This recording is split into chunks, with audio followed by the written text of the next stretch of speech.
Welcome to this lesson on probability in real life. So far, we have calculated probabilities using dice, coins, and marbles.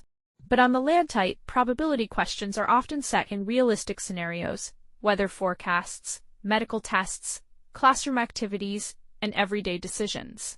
This lesson will help you connect the maths to the real world. By the end of this lesson, you will be able to interpret probability language in everyday situations, apply probability reasoning to weather, sport, health, and classroom scenarios, and confidently tackle the real-world probability questions you will see on the LANTITE. We use probability language all the time in daily life. Words like impossible, unlikely, even chance, likely, and certain all correspond to positions on the probability scale. On the LANTITE, you might be asked to place an event on the probability scale, or match a probability value to the appropriate everyday language. Let's look at how these words connect to the numbers. Let's start with a weather example. The Bureau of Meteorology says there is a 70% chance of rain. That means P of rain is 0.7 and P of no rain is 0.3. For a school planning outdoor sports, 70% is high enough that they should definitely have a backup plan. But notice 70% does not mean it will definitely rain. It means that out of many similar weather situations, about 7 in 10 produce rain. This is how we use probability for decision-making, weighing the risk. Here is a classroom scenario. A class has 14 girls and 12 boys. The probability of randomly selecting a girl is 14 out of 26, or 7 over 13, about 53.8%. If 3 girls have already been selected and their names removed, there are now 11 girls out of 23 remaining students, giving about 47.8%. Notice this is a dependent event. Each selection changes the probabilities. The method is fair because every student has an equal chance of being selected at each step. Let's look at sport. A netball player has an 80% success rate on free throws. In 5 attempts, the expected number of successes is 5 times 0.8, which is 4. But expected value is an average over many games, not a prediction for one specific game. She could easily make 3 or 5. The probability of missing all 5 is 0.2 to the power of 5, which is 0.00032, or about 0.032%. Very unlikely, but not impossible. This is a good example of how probability helps us understand what is likely, but does not give certainties. This example connects probability to health screening in schools. If 4% of 500 students have a vision problem, that is 20 students.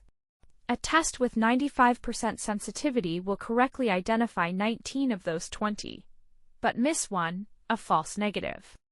Even highly accurate tests are not perfect, and understanding these probabilities helps schools make informed decisions about follow-up testing.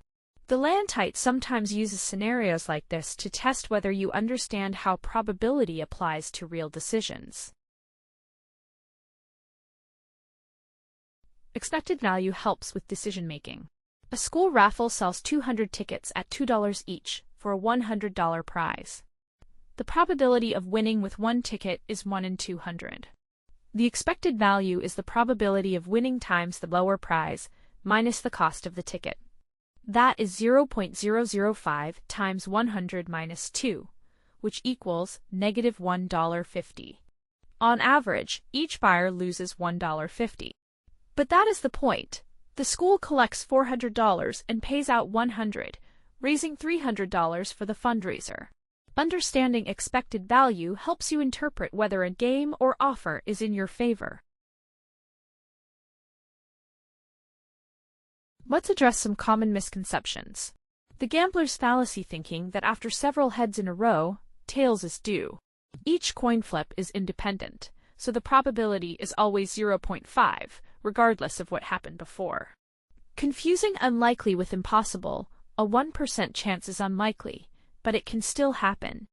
Ignoring sample size 3 sixes in a row from a fair die is unusual but not evidence the die is loaded. And expecting exact results. A 50% probability rarely produces exactly 50 successes in 100 trials. The LANTITE often tests whether you understand these distinctions. Here are the key mistakes. First, believing past results affect future independent events. The coin has no memory. Second, thinking a high probability guarantees an outcome. Even 99% can fail. Third, ignoring the base rate. If a condition is rare, even accurate tests produce many false positives relative to true positives. These critical thinking skills are essential for the LANTITE. Pause the video and try these 5 problems. Problem 1 interprets a weather forecast. Problem 2 calculates expected value in a classroom context. Problem 3 tests the gambler's fallacy. Problem 4 applies probability to a sports scenario. Problem 5 uses the complement rule in a real-world setting. Check your answers when you are ready.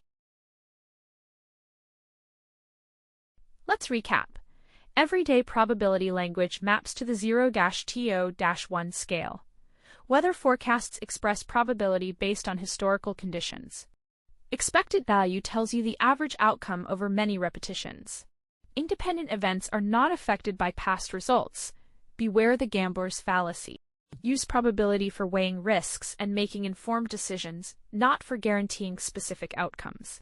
On the LANTITE, real-world probability questions test your conceptual understanding as much as your calculation skills. Think about what the numbers mean in context. Good luck!